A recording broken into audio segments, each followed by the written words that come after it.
Thank you, Mr. Mayor. Could I please advise councillors that for minute-taking purposes, the meeting will be recorded.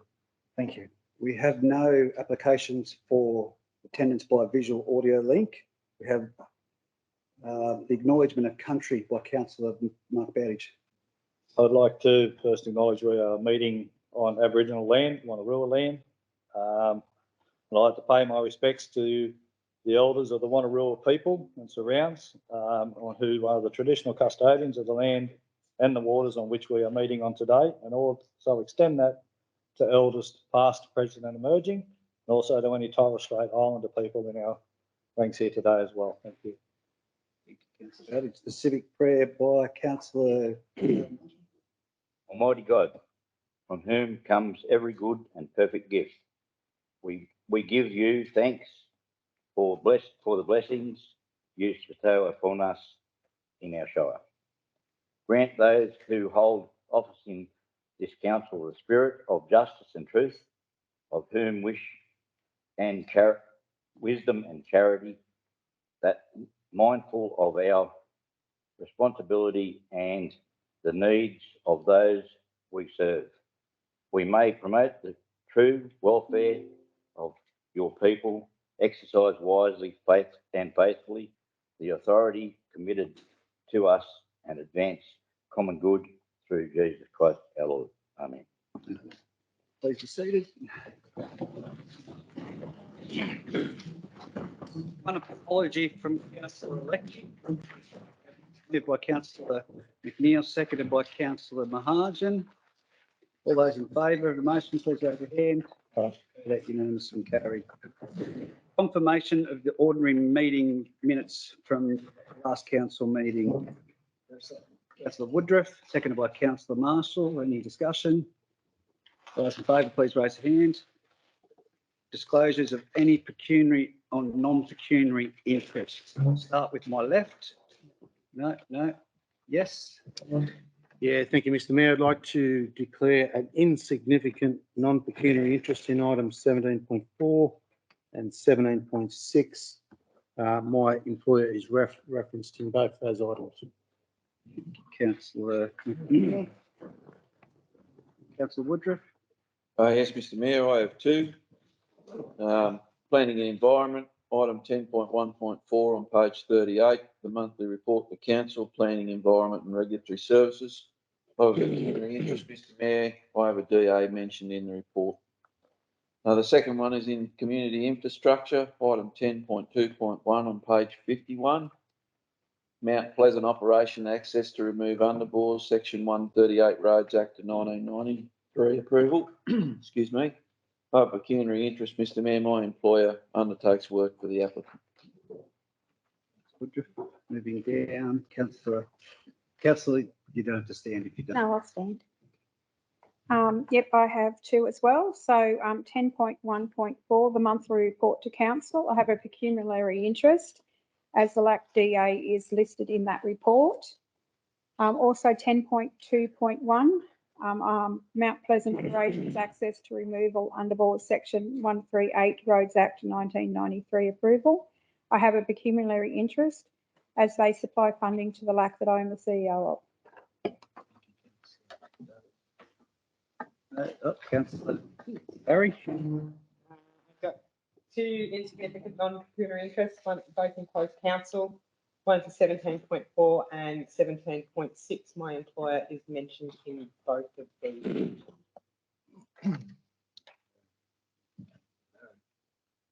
New mayoral minutes. We have public participation. Two public participations, one in support of 10.1.2, which I note that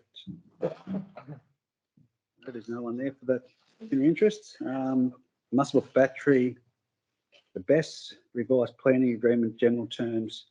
I've got Greg and David. Greg's present, yes. If you'd like to come up to the lectern. Do we have a microphone? Yeah. Sorry, is it Greg? Yes. Greg, thank you for coming along. 2 minutes. Not a problem. Mr. Mayor, councillors, executive team, ladies and gentlemen, thank you for your time to address you in this forum. Just briefly, my name is Greg Tischler from Firm Power. We are developing the Muswellbrook battery energy storage system, currently under assessment by the Department of Planning through their state significant development framework. I've come to you to briefly talk about the voluntary planning agreement that we've been discussing with the council executive team and the planning officers. We have reviewed the reports and the recommendations, and we support the council endorsing option 1 with some following amendments. To give you kind of context on where the project currently sits, the Department of Planning has finalised its assessment of the project, except for one information request currently pending, which is to receive the agreed high-level terms of the voluntary planning agreement between the project and Muswellbrook Shire Council. It is our request that we're able to agree on those high-level terms today to allow the project to proceed through its kind of timeline and development pathway. We do have a few amendments requested from what is in the business paper. I'm not sure if we're able to put those up. We've been doing. If you've got them in there, I can quickly talk through what the changes are and why they're required. The funds are proposed to be managed by the Community Economic Development Fund, which we believe is the right mechanism and appropriate to identify where the funds are to be used and how they are to be used. The change we're requesting is a veto right in the event that any such contribution goes against our investment partners' ethics, compliance, or governance processes. So just an option for them to have their say in that process. Part D as well seeks to identify projects that might be of benefit by this VPA. We're suggesting to remove that entirely as it introduces complexity and uncertainty to the Community Economic Development Fund. I think it should operate the way it needs to without that extra advice or stipulations. And lastly, on the magnitude, with the inclusion of the veto rights and assuming we are able to proceed on the project's timeline and have agreement by council within this forum, our investment partner is proposing to increase the contribution amount from $200 per megawatt per year up to $300 per megawatt per year. Unfortunately, this is a final position. We won't be able to negotiate any further. So in summary, our request is to find agreement within this forum on these high-level terms such that we can share it with the Department of Planning. They will condition us with those conditions, and we can negotiate the long forms prior to construction. 2 minutes up. Do you want to request the extension, or are you open to questions from council? I'm open to questions as well, and a clarification whether David's time requested separately is another 2 minutes, or whether that's needs to be included as well in mine. I'll move the extension. Yes. Yes, David can speak. All right, thank you. David, if you can hear me online, the same applies to the 2 minute rule. Apologies, I can't really see you there, but hopefully we'll be able to hear you clearly. Many thanks. I appreciate the opportunity to speak, and I know it's not ideal that I am remote, so I do appreciate that you've made this option available to us. So I was just going to quickly speak to the same topic that Greg has just spoken to, 10.1.2 on your agenda. So just to give a bit of I guess, an understanding or a clarification of why we've approached it as a VPA, a voluntary planning agreement, as opposed to contributions, which was the original requested comment from council staff. So looking back historically, contributions have been put into place so that the impact of development, the impact to infrastructure associated with operating development can be recouped by councils, and there is opportunity to expand infrastructure as it's required to be expanded to meet those sort of demand increases that are associated with development. Now, the nature of renewable projects is that they don't actually generate any ongoing impact on infrastructure due to the passive nature of their operation. And so the nature or the need for contributions has historically not been identified for these types of projects and has historically not been levied. However, and that sort of position has been identified and confirmed by the November 2020 Productivity Commission report, where they basically put those points forward for renewable projects. However, the Department of Planning and particularly the new large-scale solar guidelines do identify that there is a need for benefit sharing associated with these sorts of projects. And the reason for that is because partly because of the passive nature of the project, there is no ongoing benefit to local communities associated with things like employment, for example. So that for the impost of hosting these developments, there is a need to see that benefit sharing occur. And both the large-scale solar and wind guidelines talk about the need for that. And the Department of Planning is very much in favour of it, as I'm sure you are as well. So the offer for you today here is a benefit sharing scheme delivered through a voluntary planning agreement. The voluntary planning agreement, it's considered a robust delivery method. It enables council to have oversight of the process. It enables both the community, the proponent and council to come together to decide how to spend the money that is being offered up and find ways to add value to the community that will provide a strong legacy for the project and for the community and will remain in place for many years to come after the project has been completed. So just to give some context around what's being offered and why it's being offered in the way it's being offered. And I'm more than happy to answer questions on that as I'm sure Greg is as well. And I understand that 2 minutes is up, but if you want an extension, did you want an extension now just for the formalities? Or? Yeah, that would be appreciated if I could request that extension. Yep. That's fine. You can continue now. So that was it really, just to say that I'm more than happy to answer any questions, as I said, as Greg is. So just wanted to give that context, and then if there's any questions, we'd be more than happy to take them. Councillors, questions? Is it David? Yeah. David, yes. Yeah, David, what's the megawatt hour rating of your battery? That's probably one for me. Yeah, Greg, but it's a 2 hour, I believe.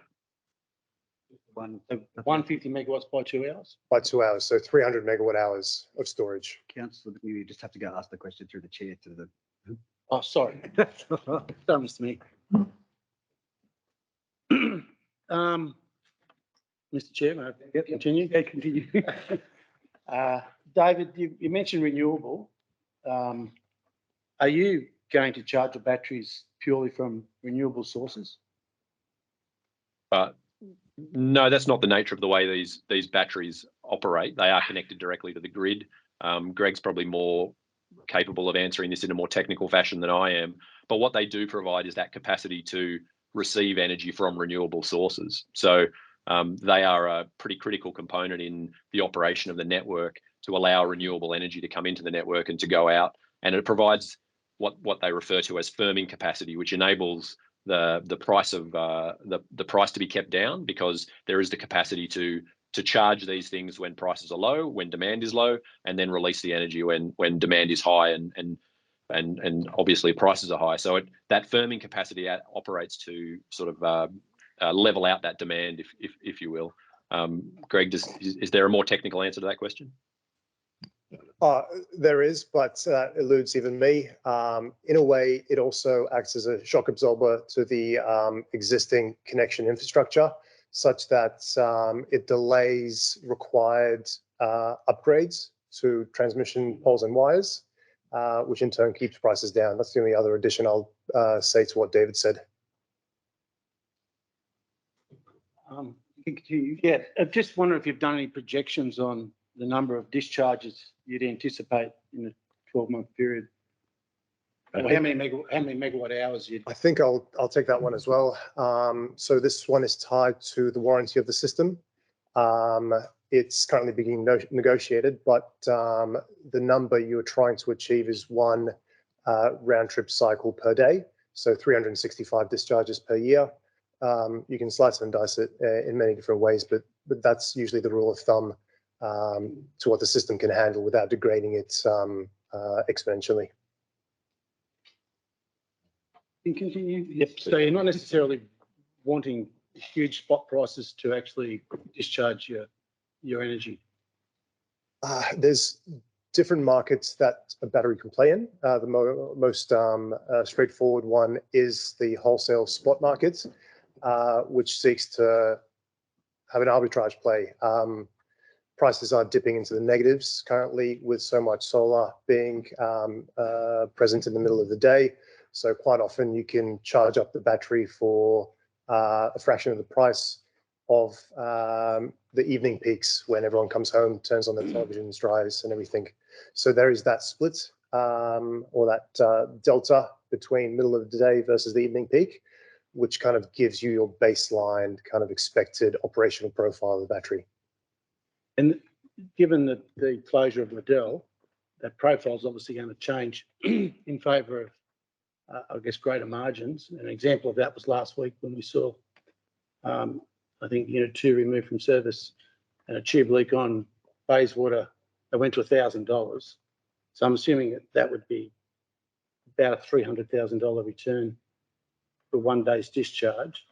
So you say I guess the sharing arrangement is not negotiable. There's absolutely no room to move on that. Our investment partner said this is, I think, the final position that they can tolerate at present.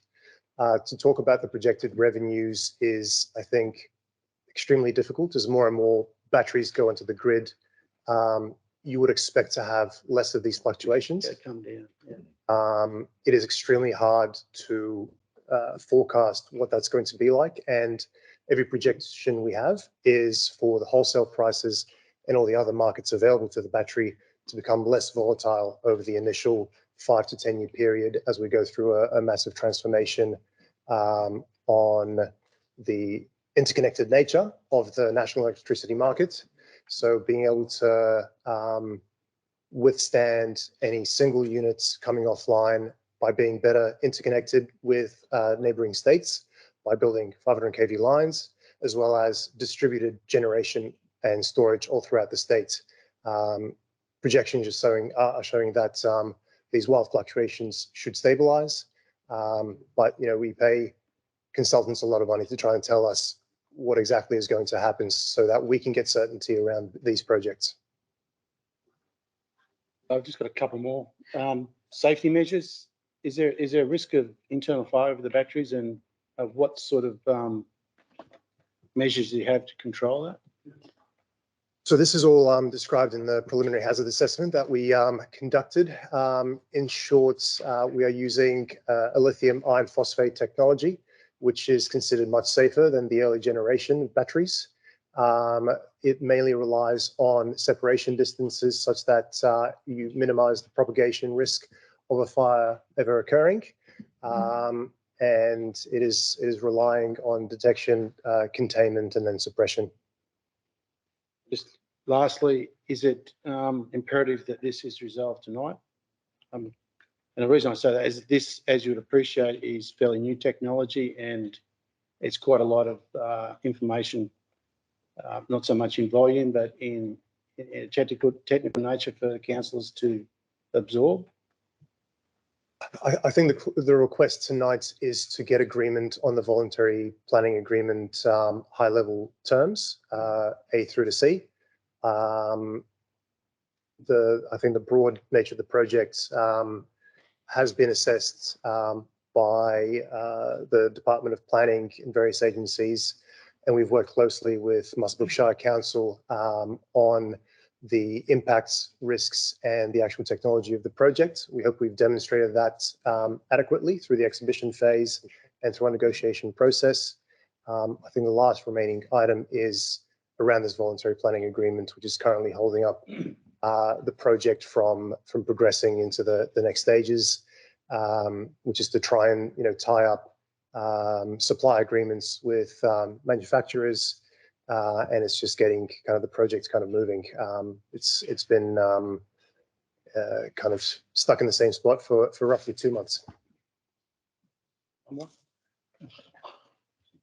Go for it. You nominate a figure of $300 per megawatt. Why that figure? Why per megawatt, not megawatt hour? In other words, the volume of energy exported. It's usually connected to the nameplate capacity being megawatts, which denotes the size of the project as it is connected to the grid. That's how it's seen. A 2-hour battery has been the standard configuration and the most economical one for all projects. So instead of going by megawatt hour, people have nominated megawatts as that's what I think the project appears as to the network. Providing that power for longer, is a consideration, but its capacity is mainly more accurately described by its megawatt capacity. I'm not sure if, David, you've got a view from other projects, but that's kind of what we see. I was just going to add, I guess the value itself actually stems from the currently adopted large-scale solar guidelines, which provide a recommended range of $200 to $300 per megawatt per year of the project. So we've used that as a starting point, and I guess it's probably fairly also relevant to note that with the large-scale solar guidelines, whether there's a battery or not doesn't come into the equation of how much is considered to be necessary to be offered on a benefit sharing scheme. So they are looking at the solar farm plate capacity to determine that figure, with the BESS effectively ignored. We're in a slightly difficult situation in that there are no guidelines for battery projects. There are guidelines for wind and solar, but with batteries there are no guidelines, and that's, as you'll see from that report, why there is so much variability in the agreements that have been reached over the years. But in recent discussions with the Department of Planning, they've suggested to us that those guidelines are an appropriate place to start in the absence of anything specific to battery. So that guideline talks about the $200 to $300 recommended figure per megawatt. Yeah, I just find it odd that you could have a 150 megawatt battery which could operate for 10 hours and you're paying the same amount of money that one can operate for 2 hours. And I think that's something to explore, I think, further. But as we benchmarked other voluntary planning agreements on other projects, they've adopted this methodology because I think they haven't had a need to employ a different one. Certainly for a hydroelectric project, which has got a large amount of potential energy stored, I think that will be assessed differently. Any further questions? I note that you say that that's the guideline because there isn't anything in this current frame with relation to battery storage that is going off the solar. Slightly different elements, of course, one starting, and acknowledge that you have taken it to the 300, the higher rate. Would it, if it was to be put to council tonight, and you are speaking on behalf of other people, I understand, if it was to pass, would you be inclined to look at the $400 per megawatt rate? Unfortunately, it's come down quite firmly. Our investment partner has got other projects in their portfolio, which will likely be prioritized over this one. Everyone's vying for resources right now, and being on the upper end is a stipulation they've given to us as something we need to achieve. Like I said, from a solar perspective to a battery, this is newfound ground.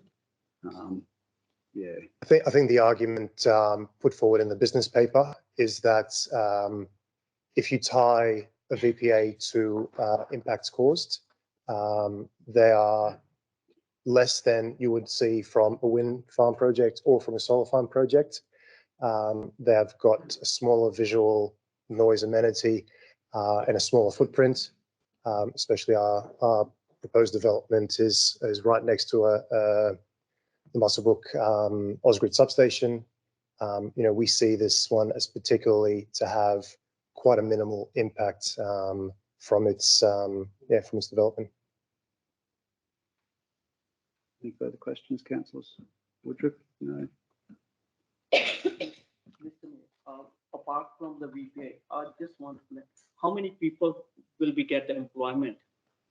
Employment?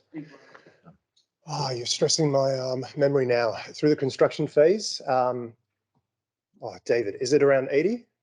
Yeah, around 75 to 80 through the construction phase is estimated, and then probably between 1 and 3 during the operational phase. So relatively low levels at that operational level.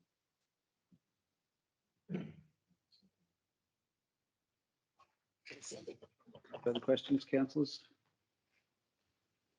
No? So thank you. Thanks Yep. for the installation and, Thank you very much for your time. Thanks, David. Thank you very much. Thanks all. Our next speaker is Mr. Granville Taylor in support of 12.1 motion, the motion. Being familiar with it, Mr. Taylor, you'll be aware that 2 minutes, but you can ask for an extension. Good evening, Mr. Mayor, councillors, ladies and gentlemen. We've spoken on this topic before and I've circulated additional information. The only conclusion that comes from that is that there's no consistency whatsoever in what different councils are paying members of regional planning panels. I've actually brought information between 2012 and 2022, and there is quite a large variation. What I would say is that the proposal that I've put forward to council is approximately half of the rate payable by one other council. Unfortunately, I can't name that council or the party in it, but I have been told in confidence that that's the rate they're payable, and that is a Hunter council. So all I'm saying is I'm being fair, and I hope that council can see that. In terms of putting a cap on the remuneration payable per determination, I also think that's unfair because we have situations where these panels can go on for just a few days. In this case, recently we've seen the greyhound rehabilitation at Martindale that went on for some 18 months, and it would have meant that during the period immediately before the determination and after, I would have in fact been working for nothing, which I have done before, but I'm not keen to do it on panels which are as important as this one. So in summary, what I've done tonight is come along to see whether or not I can answer any further questions you may have and see whether or not the matter can ultimately be resolved. Thank you. 10 seconds remaining. Questions, councillors? Any councillors with any questions? Mr. Taylor? No? Thank you very much. Thank you, ladies and gentlemen. Right.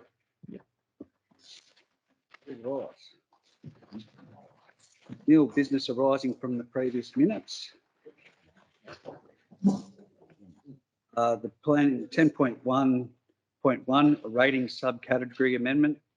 There's a council resolution there that supports in principle amendments to 2 rating subcategories: business, power generation and business and mine rehabilitation, and 2 supports the next step of staff seeking legal advice on the proposed changes and notifying proposed changes as part of the 24-25 budget process. Do I have a councillor to move in that way? Councillor Woodruff, seconded by Councillor Drayton. All those in favour, please raise a hand. Declare that unanimous and carried. 10.1.2. Now there is an amended minutes. If I can get that up on this amended resolution, if I can get that up on the screen, please. And I'll request if it can be zoomed in a little bit too, please. I'll see if I can.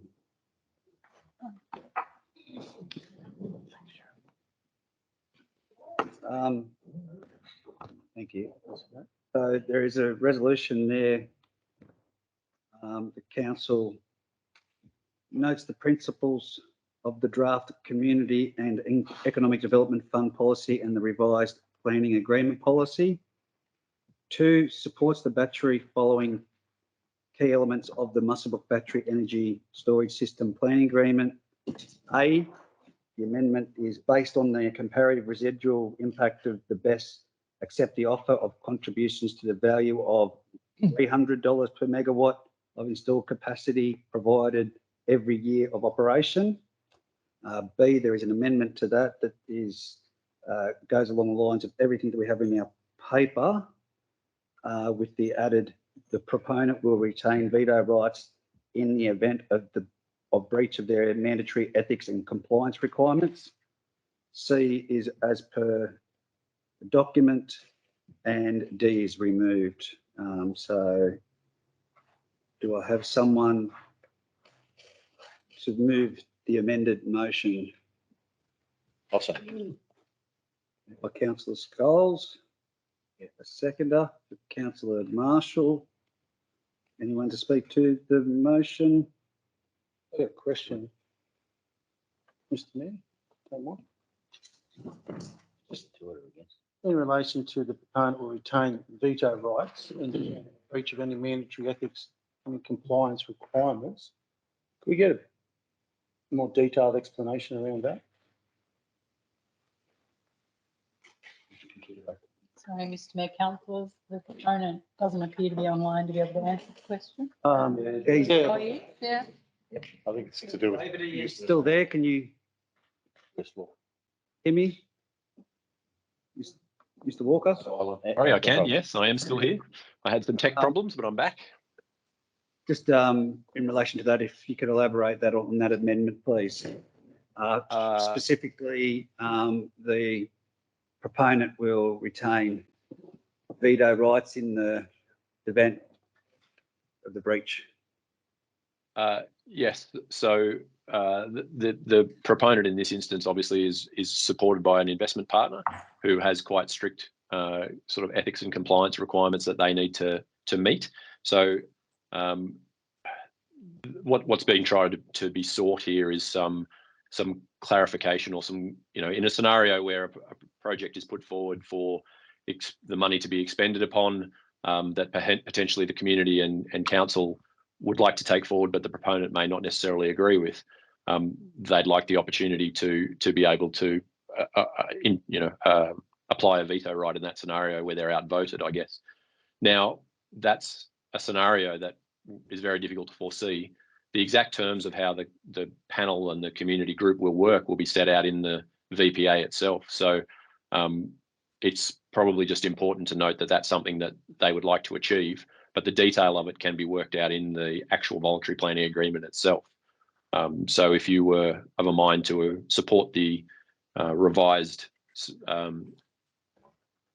put the thing that's been put forward to you tonight as in its revised form, then you can be satisfied that there will be a specific voluntary planning agreement, a legal document that will be subject to agreement by council. It will be subject to community consultation. So there will be an opportunity to deal with those particular issues at that time. This is the high level arrangement that we're looking to get agreement on at this point in time. Formulate something on the resolution of any veto. Question, sorry, Councillor Drayton. Yeah, look, also another question. So you want right of veto and I understand that, make it sound simple to say, well, when we get our, committee together and we work out what's going on, then we want right of veto, but if we can't come to a decision, because I mean, it sounds, the issue that I wouldn't say the issue, the concern I've got is when we have a company come to us and say, it doesn't comply with our ethics, it doesn't comply. I actually want to know what you're talking about, because it's easy to say that.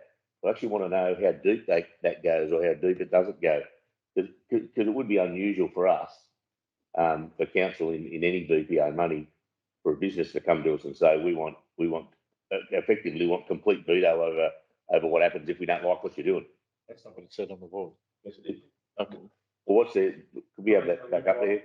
If there's a breach of, basically. That's right. No, a breach. What they would like. That says either a mandatory ethics or compliance requirements. Okay. What do you know? What I want to know is what are the mandatory ethics and compliance requirements? If there's a breach, that tells me that if there's going to you want veto right over any breach of their, meaning the company's ethics and compliance requirements. What are your ethics and compliance requirements you talk about? And I know you spoke about, we'll have the VPA committee and we'll agree on whatever it is the money is to be spent on. My concern is you know, you're no doubt gonna take that, you're no doubt gonna have those same ethics and compliance requirements when you're sitting down with the VPA committee. I mean, that's your company's stance. What are they? And I don't know how to do that. It might be, you know, that The only decision we can make, and because we can't go back to and from, is if you've moved the motion. I move the motion. Councillor Scholes and seconded. We did have a question, but does anyone wish to? sorry, just to clarify my question, in principle, I don't have an issue with the first part of that, but I do have an issue with agreeing to something that I don't know effectively. I don't know what I'm agreeing to. I don't know what your ethics and compliance requirements, as I say, what is involved in that. Okay, so we have is there anyone to speak? Spoken against? Yeah. Can I just ask a question? Now it's back to you, Yeah, Councillor. no, because I'm from your investment company, is it an American-based company? It's a multinational company. But it's That's all. That's. It does come under US law. Part of it. I'm not at liberty to provide that information into the public domain at this point in time, I'm afraid. Okay, well, I can talk slightly to that. I'm a little bit aware of the restrictions that US law puts on governance with regards to companies, and they're fairly strict, and they've got to get in any dealings. They have it from the blow up in the Middle East. That there's no obligations on those companies to get this kind of speaking subject power. Was a USA. Yeah. Yep. So we've had Councillor Scholes speak. Councillor Scholes has probably highlighted my concerns. Okay, so we have a motion there, the new motion. It's been moved by Councillor Scholes and seconded by Councillor. It was a new motion. Motion that. Same motion. Oh, Yep. As per. Scholes and Councillor Marshall, Councillor Drayton spoken against Councillor Scholes for. Did you wish? I just need a bit of clarification. The business partner, who is it? Are we, Yeah. we're not allowed to know who the Yeah, business that's- partner is investing in our Shire? Not under this. Yeah, that's nothing unusual. It's not Yeah. really unusual. No. Okay. Sorry. Another speaker against it. Sorry, I've got to offer the right to Councillor Marshall if he wishes to speak. No speaking. Do you wish to speak against Councillor? Yeah, look, I'm not, thank you, Mr. Mayor. I'm not hard against, I'm actually very supportive. But I just, of the development, the firming capacity is certainly a great thing for our grid. And the impacts to our community are very minimal.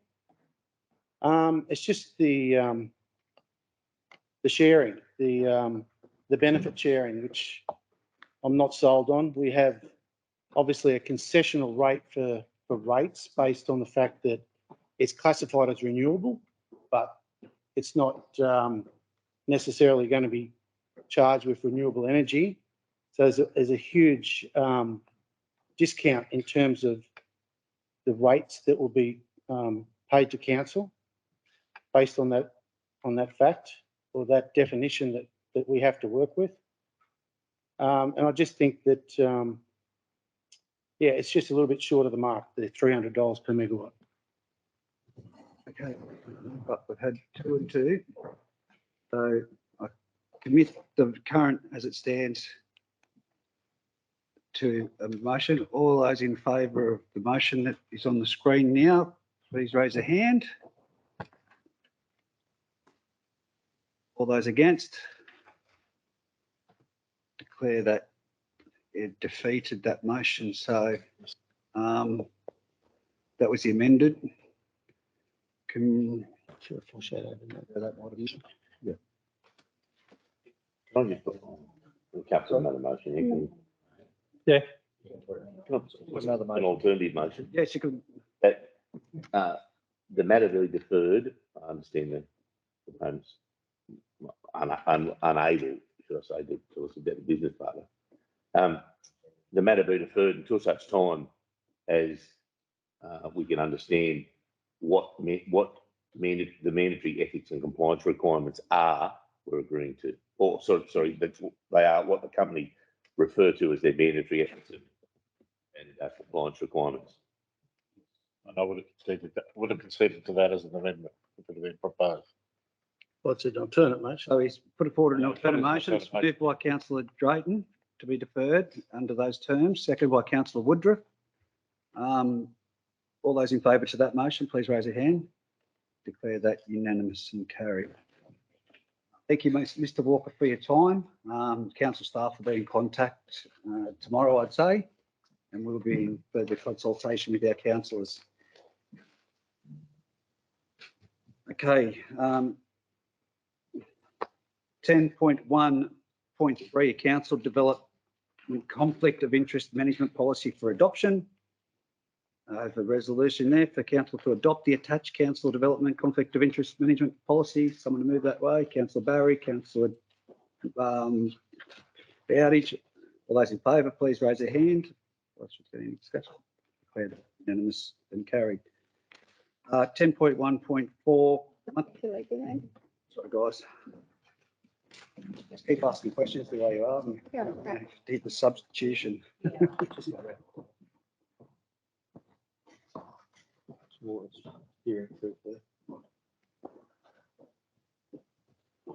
We know how bad the fire is. Sorry? We know how bad the fires are. Can't you smell it? No, sorry. There's one at Parami and there's one at Church Plains. So 10.1.4, monthly report to council, resolved on the motion that the information contained in this report, someone to move that way. Yeah, I'll need that. Councillor Drayton, seconded councillor Marshall. All those in favour, please raise your hand. Declare that unanimous and carried. Was there someone? Is, Point two, was councillor D's got, D and I can say it, sorry, just for a moment. 10.2.1, council delegates the general manager the authority to sign the Section 138 Roads Act 1993 approval, generally in accordance with the special conditions set out in the attachment to this report. Moved that way by councillor Marshall, seconded by councillor Bowditch. All those in favour, anyone wish to speak to it? All those in favour, raise your hand. Declare that unanimous and carried. You may come back. Okay. You can't hear us for you.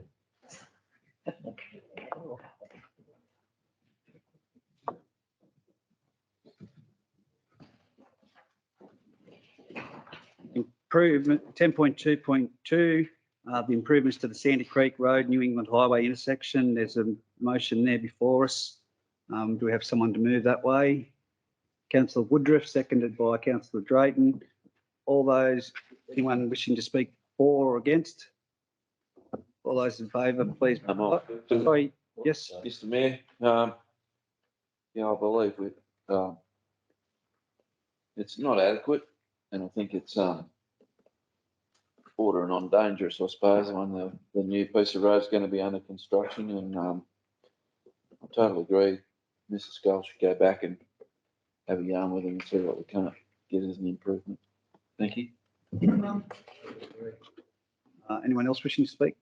Those in favour, please raise a hand. Declare that unanimous and carried. 10.2.3, the Denman to Sandy Hollow Water Pipeline Project Council funding contribution. There's the council approves the $7 million there funding allocation.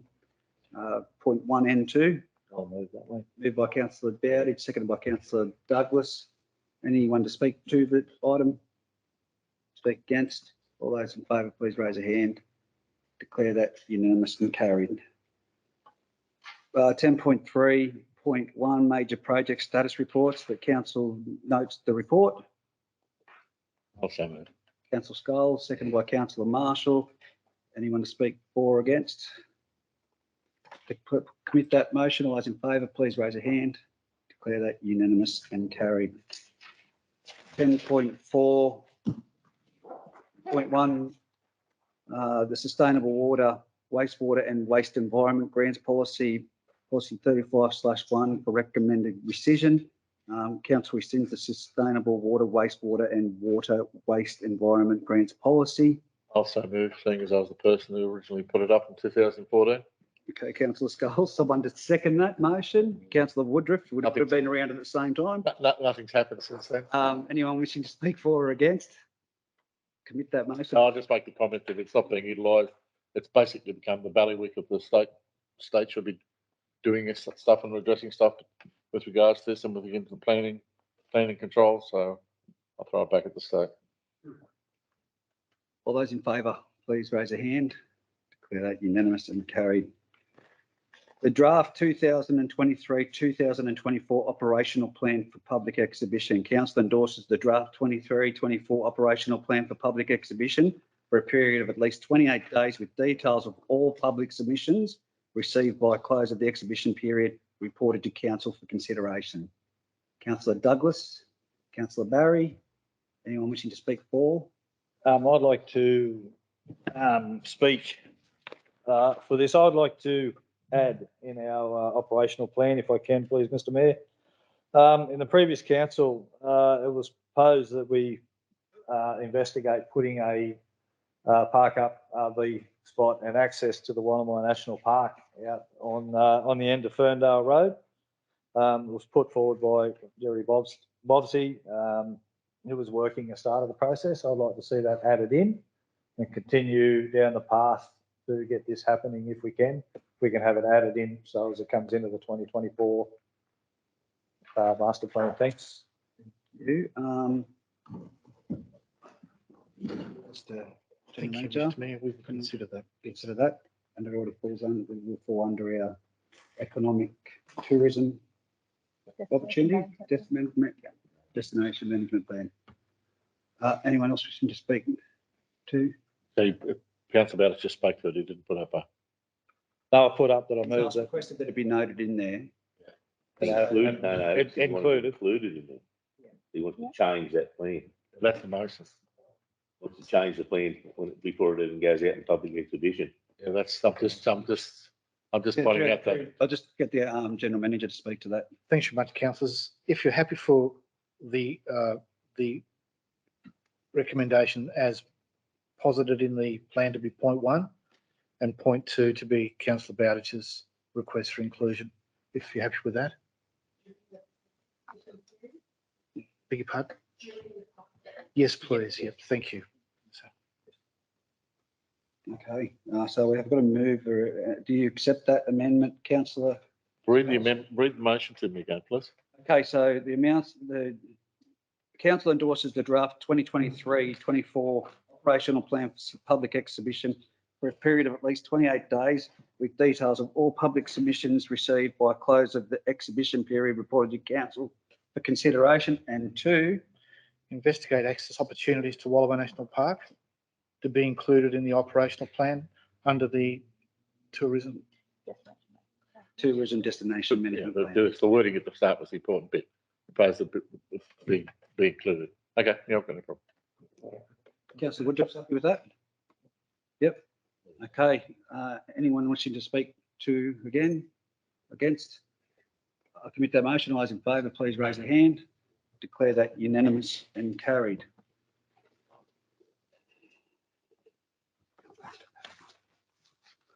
The 2023-24 budget estimates for public exhibition. Council approves placing the draft 23-24 operation and capital budgets on public exhibition for a period of 28 days.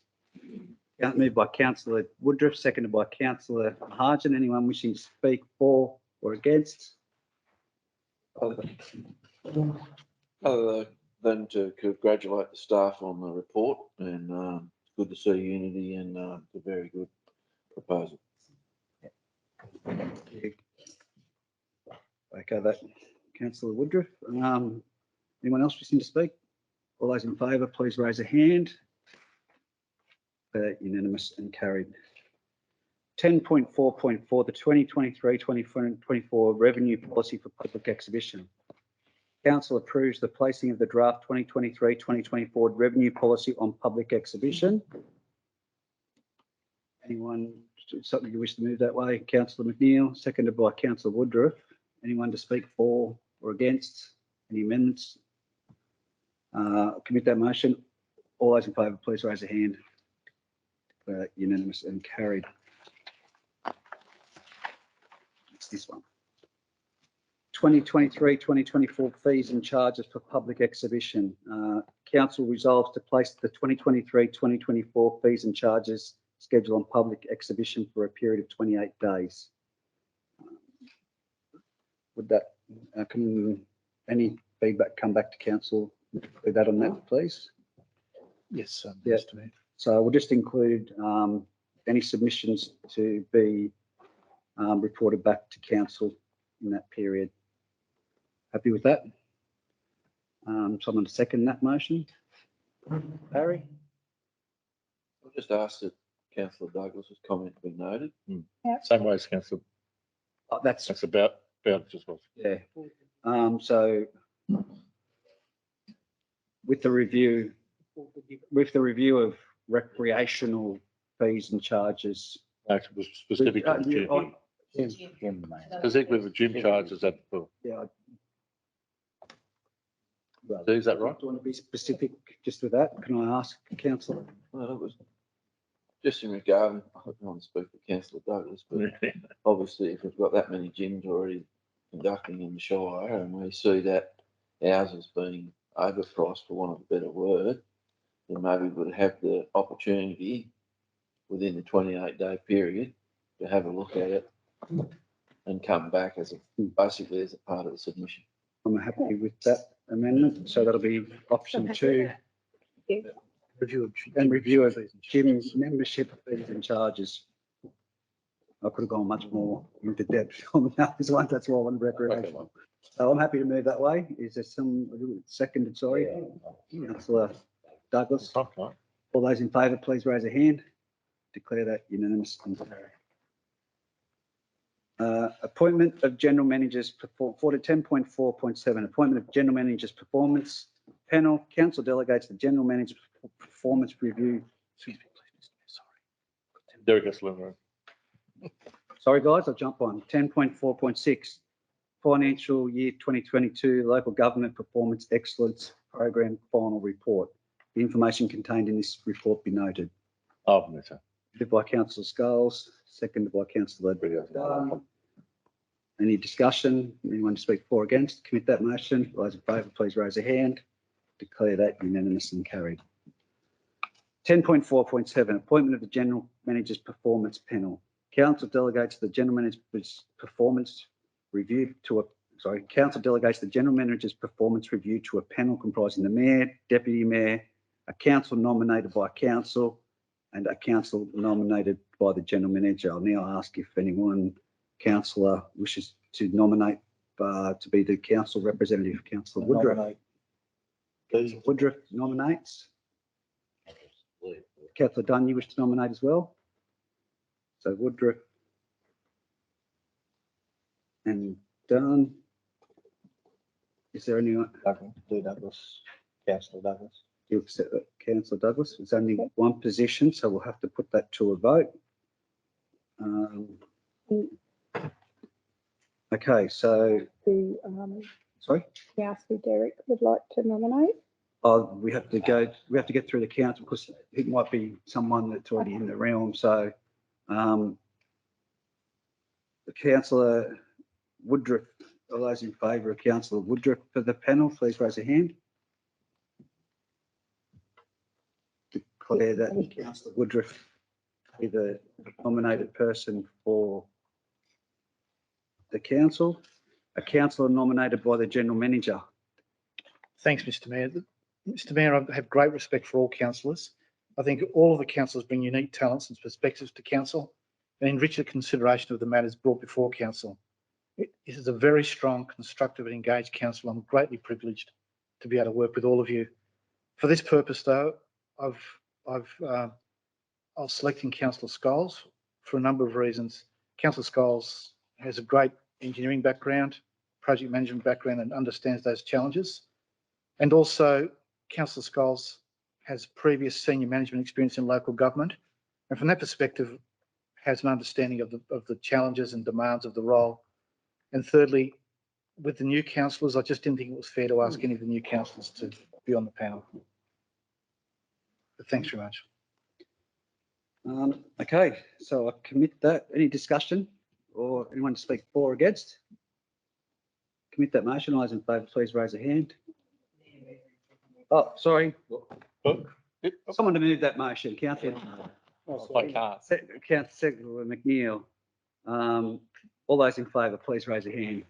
Thank you, Mel. I will miss you when that comes to that as well. 10.4.8 monthly financial report, March 2023. Council notes the financial reports for the month ending 31st of March 2023. Councillor Woodruff, Councillor Douglas. Anyone, any discussion? Speak for or against? Commit that motion. Those in favour, please raise a hand. Declare that unanimous and carried. Report on investments held 10.4.9. Report on investments held as at 31st of March 2023. Council notes council's investments as at the 31st of March 2023. I so move. Councillor Scholes and Councillor Mahajan. Anyone wishing to speak for or against? Commit that motion. All those in favour, please raise a hand. Declare that unanimous and carried. Report on council grant funding and community engagement 10.4.10. Council notes the information contained in this report. Councillor Scholes, Councillor Marshall. Anyone wishing to speak for or against? Two. I just congratulate Ivan and the work he's doing and continue it on. I'd like to say that. All those in favour, please raise a hand. Declare that unanimous and carried. 10.5.1 community service, that the information contained in this report be noted. Moved by Councillor Drayton and Councillor Barry. Anyone to speak to, for or against? All those in favour, please raise a hand. Declare that unanimous and carried. Item 11.1, I'm going to defer the minute that till the next meeting for order report to come forward with regards to the events steering committee minutes. So that'll be deferred to the next meeting. Just for the clarification, someone can second that, please. Yeah. That's particularly the report on the cost of council, direct cost of council. How much council money? Yeah, all of it, the whole report. Yeah. 11.2 Finance Review Advisory Committee, 21st of March 2023. Resolved on the minutes for the Finance Review Committee meeting held on the 21st of March 2023 be noted. Councillor Mahajan and Councillor Scholes. Anyone wishing to speak to or against? No. Declare that, commit that to a vote. All those in favour, please raise a hand. Declare that unanimous and carried. 10.3 Sports and Recreation Committee. Resolved the minutes of the Sports and Rec Committee held on the 29th of March 2023 be noted. Moved by Councillor McNeil, seconded by Councillor Barry. All those in favour, please raise a hand. Declare that unanimous and carried. Local Traffic Committee meeting, 11.4. Minutes for the Local Traffic Committee meeting held on the 11th of April 2023 be received and recommendations contained therein be adopted. Councillor Marshall, Councillor McNeil. Anyone wishing to speak to? Can I just make a comment on that? You wish to speak to it? I wish to make a comment. More than speak to it. At that local traffic committee meeting, we had a discussion about the corner at the Railway Hotel, how it's non-compliant. Corner of the railway or the Muswellbrook? Beg your pardon? Railway or Muswellbrook? Railway Hotel corner. So Market Street. Market Street, in Market Street, sorry. And I felt that, well, and I know that vehicles can't go around that corner and stay within the perimeters of the line. So there is a meeting there, I think it's the 8th or the 9th of May, to have a look at that, and the parking at the marketplace for the taxi type vehicles and the community bus. On the stopping zone, Yeah, Councillor Marshall. stopping zone, Yes. because it's too steep for the wheelchair access people to go. Yes. We just get an email from you, Mr. General Manager, in relation to the market. So other things, please. Sure, sir. Of course, so as we across it. So I had a concern about that and it sort of touched it hard. their specimen report done. And the buses cannot go around that corner and stay on the right side of the road. With that motion, all those in favour, please raise a hand. Declare that unanimous and carried. Notice of motion from Councillor McNeil in relation to resolution number 222. I move the following alterations. Council approves a rate of pay for community representatives, removing the word for community representatives on the regional planning panel as a base fee of 600 per determination. In the rest, an hourly rate of $80 plus GST for each hour of meeting preparation and attendance time required, payable following the completion of the determination, and an allowance for vehicle use based on the cents per kilometre expense calculation method published by the ATO. And D, payments are capped to a maximum of $2,000 per determination. We've had further information distributed to us, and Councillor McNeil. Thank you, Mr. Mayor. Yeah, I'd like to move that motion again, but with the amendment of the removal of point D, based around the explanation of the indeterminate nature of the time explained to us by the Manager of Environment and Planning. And it's probably not prudent to have an application like we've recently had, which would go beyond the timelines where a member is remunerated, which could disadvantage them and maybe not disinterest them, but that may be a risk as well. So I'll probably need a seconder for that amendment. Want to second that amendment? Councillor Dunn. Councillor Dunn? Can I raise another discussion point possibly with that? Yeah, so I've just got a seconder. Do you wish to? Yes, I wish, contrary at this stage. Sorry? Contrary. Yes, again. It's not that contrary, actually. Sorry, I will. It's hard for me to get up, that's all. I know, but just. All right. The video camera. No, I understand the complications and the issue with regards to the 2,000 cap, and I can see where it particularly doesn't fit.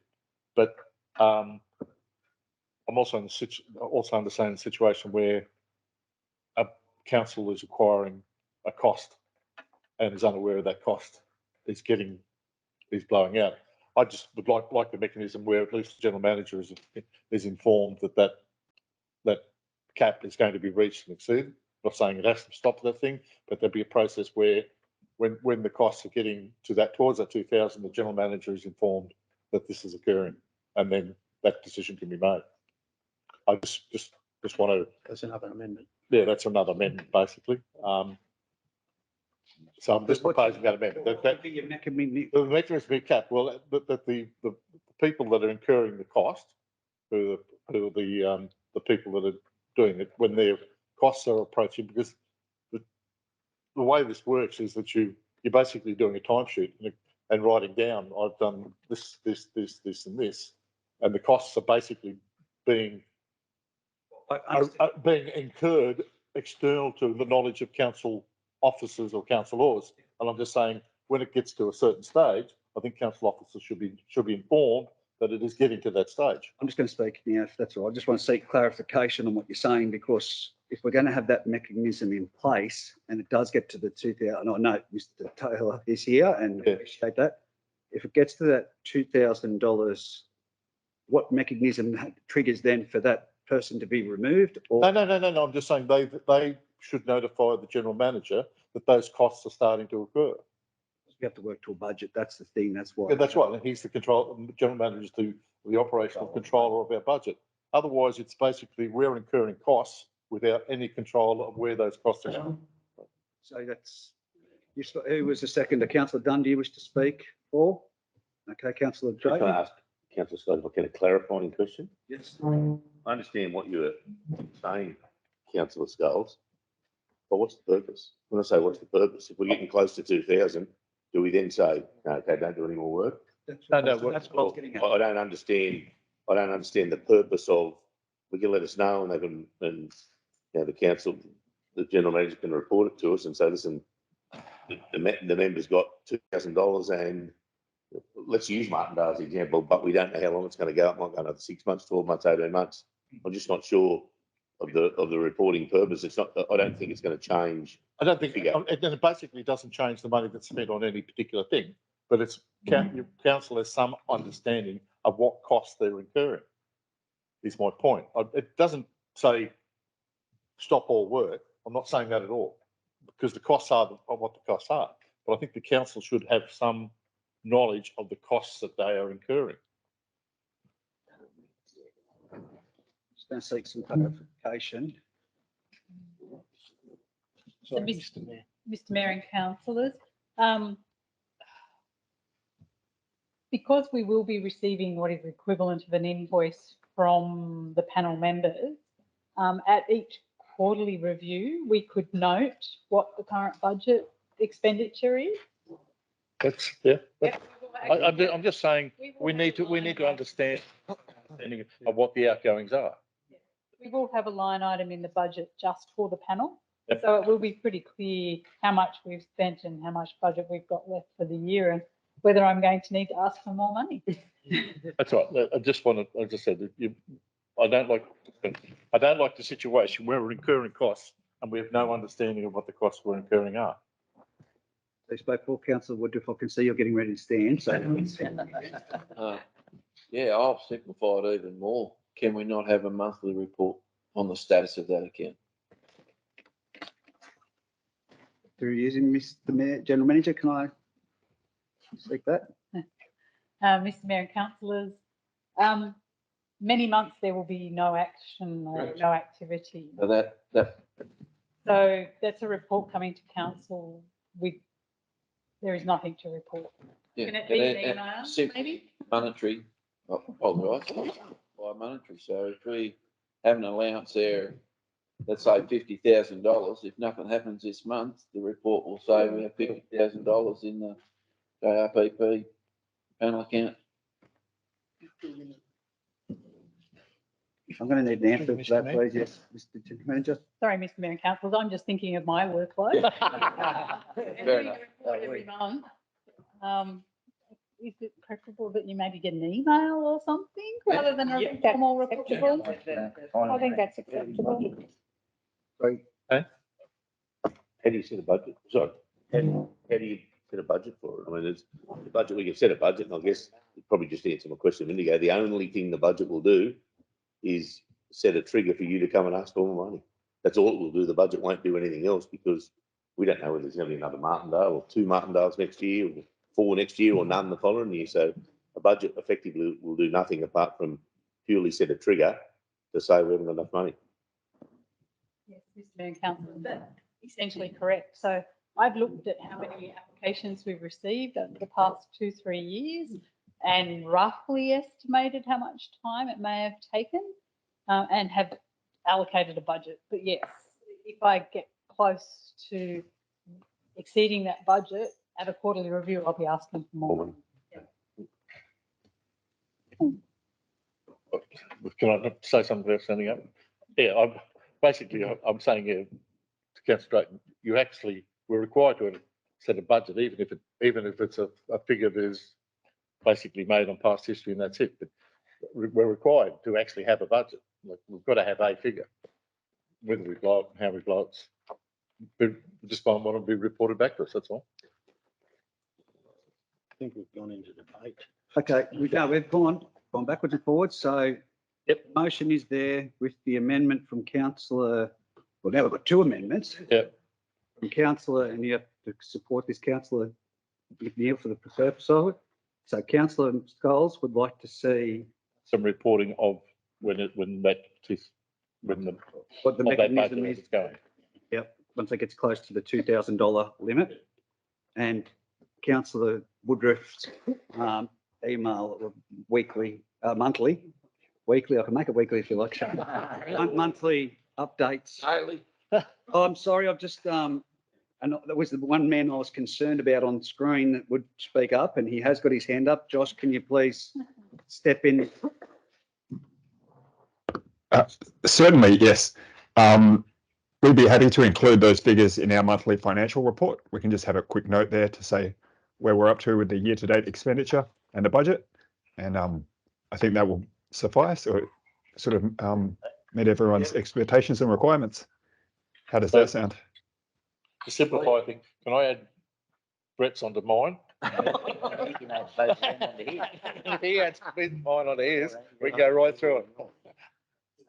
Can you please, the whole motion, thanks, as we can see where we're going. Council approves a rate in relation to resolution number 222. I move the following alterations. Council approves a rate of pay for community representatives on the regional planning panel as A, a base fee of $600 per determination.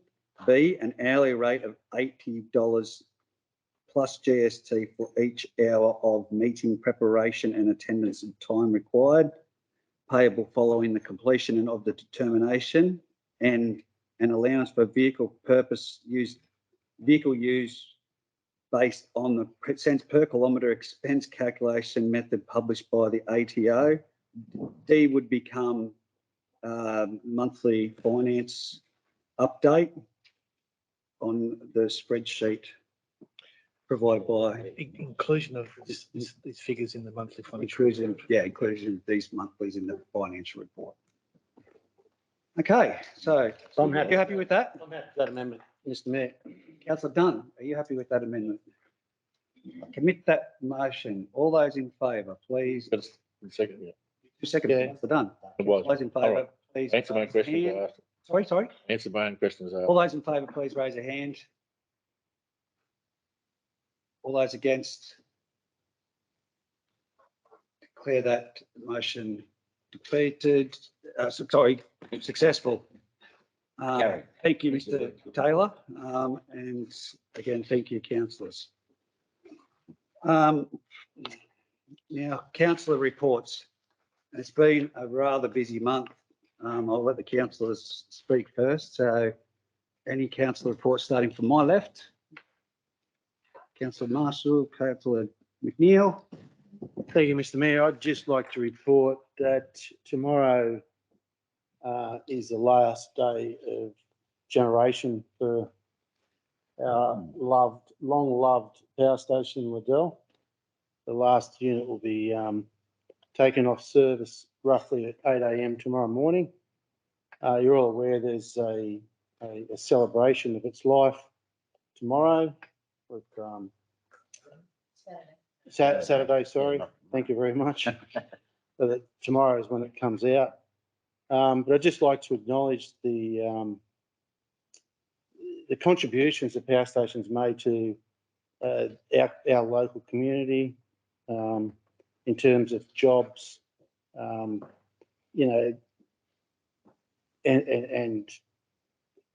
revenue, obviously. And it's just been there. It's been a fixture. You drive down that highway, it's going to look very different in a couple of years' time. Quite spooky, really. It's quite an emotional time for all the employees, which originally the vast majority of them were in Muswellbrook, and they lived there in housing provided by the Electricity Commission. But it's created a lot of things, not just energy, a lot of friendships. Like I say, community, been a lot of community in the thing, and it's provided a senator, amongst many other things, stories and whatever. I'll have to fill bagpipes, you've got to mention. Thank you. Councillor Sculls, any reports? No? Councillor Woodruff. Mayor, just one, Mr. Mayor. I attended Anzac Day dawn service in Denman. I must admit, when I first rolled up there, I was a little bit worried that maybe we were falling over the cliff again, but good old Denman come good. By the time it actually got there, there was about 350 people there, so it was really pleasing that, in one respect, that we honour those who give us the country that we're lucky enough to live in. in the other respect, I suppose, at the dawn service was that unfortunately our retired servicemen are disappearing. And it was quoted at the dawn service that they may not be able to continue to provide that service in Denman due to the fact that the last 3 remaining guys are old, not well, and are basically not capable. So I suppose in saying that, maybe we could touch base with the sub-branch and see if there's some way that council in some way could step in to assist. Because I assume without doubt we all share the same sentiment that Anzac Day without an Anzac Day service is unthinkable.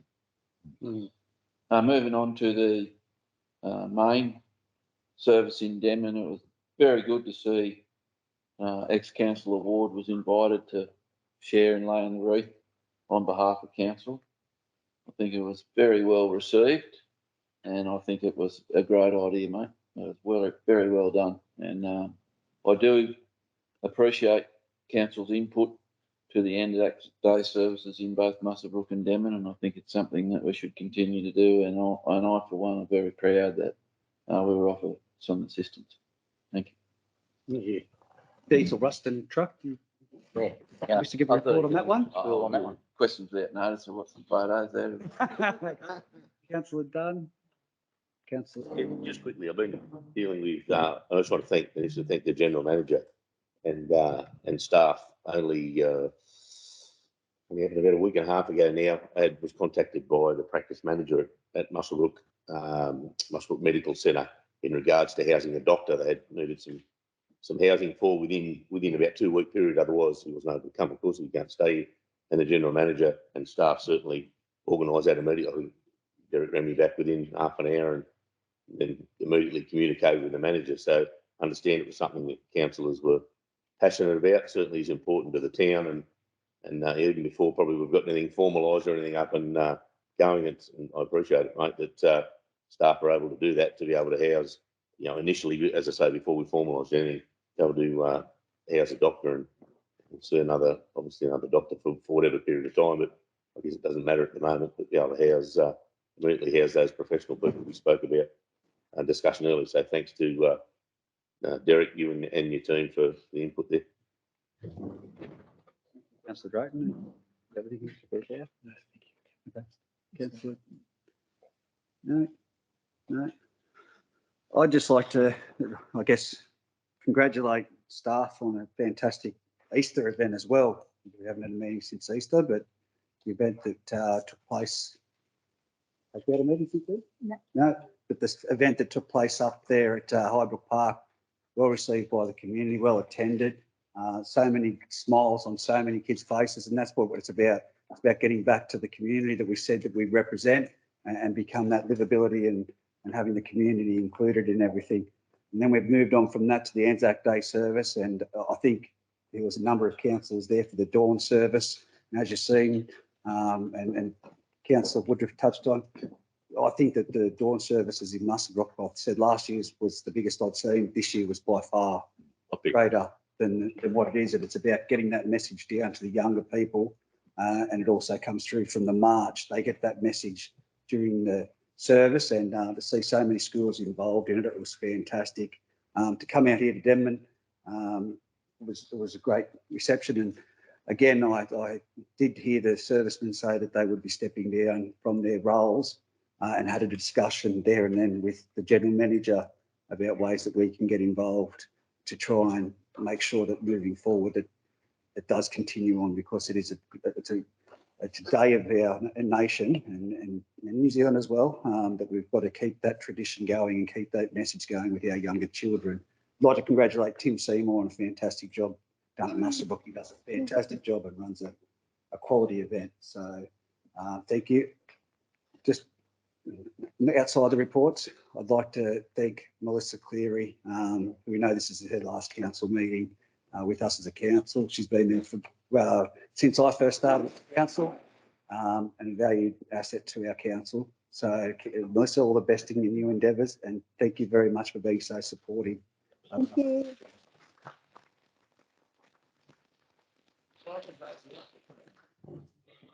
Okay. Written questions are nil. Questions for the next meeting? Okay, excuse Pierre, settle down. Oh, you go, sorry. No, go, Councillor Woodruff. Got some photos? The question. Peter, yeah. More a statement than a question. Firstly, I just want to say. Can you wrap a question into it, please? Yeah, okay. No worries, mate, I'll work on that. I really just want to thank you all for supporting the diesel dust and rust. Council was able to come up with the loading ramp. We pulled a few favours and managed to get it sorted out. We actually had 215 vehicles on the Saturday. People started showing up on the Tuesday to camp over, had a fire, a couple of quiet beers, talk. There was gears grinding and soot flying in the air everywhere. It was just, really was well done. The community of Denman stepped up again. Lyons was there cooking steaks. Footy guys were doing their thing.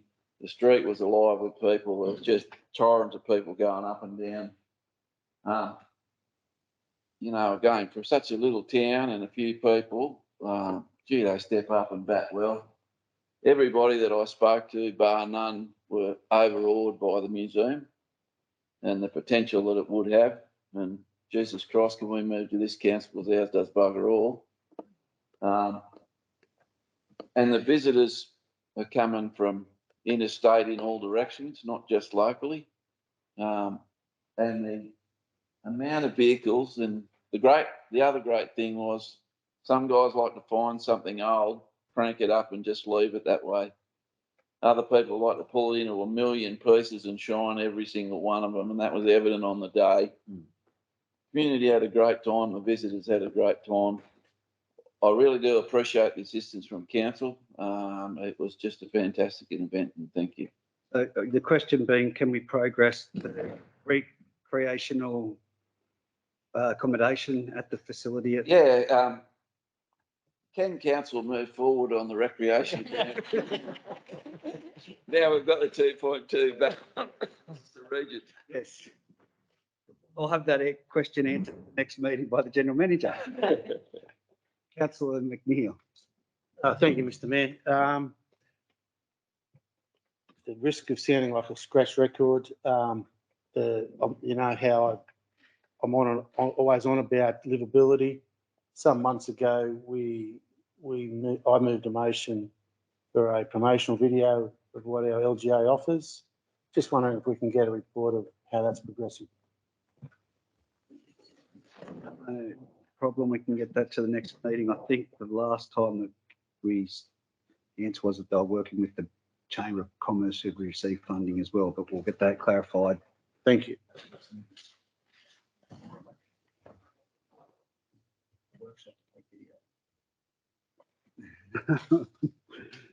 Was there another question? No? Yeah, I've got two. First one is to the roads crew first. The intersection of Cousins and Humphrey Street, when you're coming down the hill, you've got some new trees planted along the footpath, right on the footpath along there. And when you're driving down Humphrey Street, the cars coming down Cousins Street are sticking their nose halfway out into the intersection, so as they can see around the trees. I'm not sure if there's some way we can trim the bottom of those trees for better viewing, if we can have a look at that. Yes, certainly, Councillor Bowditch. Yes, we will. The second one, I've had a discussion with Derek and some other people. In 2018, the new estate subdivision getting built up there in North Muswellbrook. I know in a report last council meeting, it's almost getting close to completion and the occupancy certificate check off. But I've had some landowners, they bought their block in 2018 off the plans, which is okay. And they were told they were going to be building in 2019, 2020. They've had 2 extensions to that subdivision now. It's now 2023 and they still have not gained access to build their house on this property. What my question is there a way possible that the planning department or council can give access to the homeowner builders, access to get in there and test the soils for their house development? Because they can't plan their house development to lodge their DA until they get the land soils tested and they know what they're dealing with. Because the other thing is if they keep waiting and waiting, and then once it goes to DA access, if it's another 6 months or an extension again, it's going to be another 6 to 12 months before these people will actually get their house built on the property. So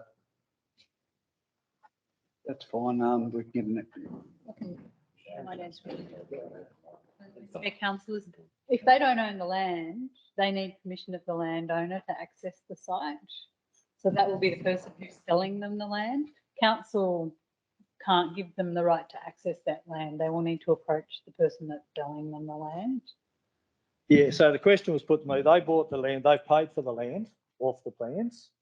And when they come up, the developer is telling them they can't do anything on the land until council gives approval for the subdivision to that's finished. So they're not allowing anyone on site until, is what they're telling the landowners, until council gives them full permission. So You need to speak to their lawyer because they can't possibly own the land. The land hasn't been registered with the Land Titles Office yet, by the sound of it.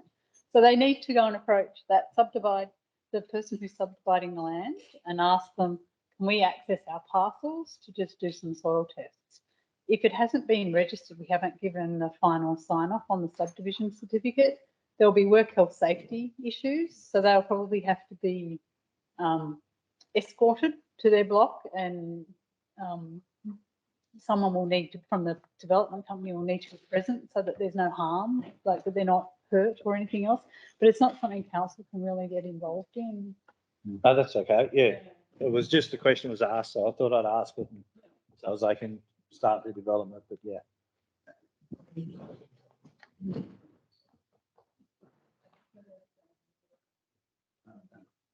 Just one further question for the next meeting, if we can bring back Councillor Scholes' question about the business case for the plane trees on. Yes. All right. Sorry, Councillor Scholes, I just realised that hadn't been answered when the trees question come up. So Pardon? Apologise. I just realised your business case for the plane trees hasn't come back. Oh, yeah. I have a motion to move into closed council. To have someone to move that way, Councillor Douglas and Councillor Drayton. All those in favour, please raise a hand. Unanimous and carried. Closed council. We're recording now, so after that. Oh, okay. It was just. In relation to item 17.1, council moved and resolved in favour of the motion provided by council. In relation to 17.2, we have deferred that item for a workshop and to next council meeting. In relation to item 17.3, council moved recommendation by council plus the inclusion of ceiling fans. 17.4, options to tender following EOI for organics processing. Council workshop and we'll come back to council in May. 17.5, the council, the protection zones north of estate maintenance requirements, council resolved in the motion put before by council. 17.6, clean tech ecosystem development grant, council resolved on the motion by council unanimously. Outcome of refinance 1.64 million general fund loan. 17.7, council voted unanimously to support the staff's recommendation. 17.8, the legal matter, council resolved unanimously on the motion provided by council. At 7:41, thank you very much to all councillors, members of the public. Meeting closed.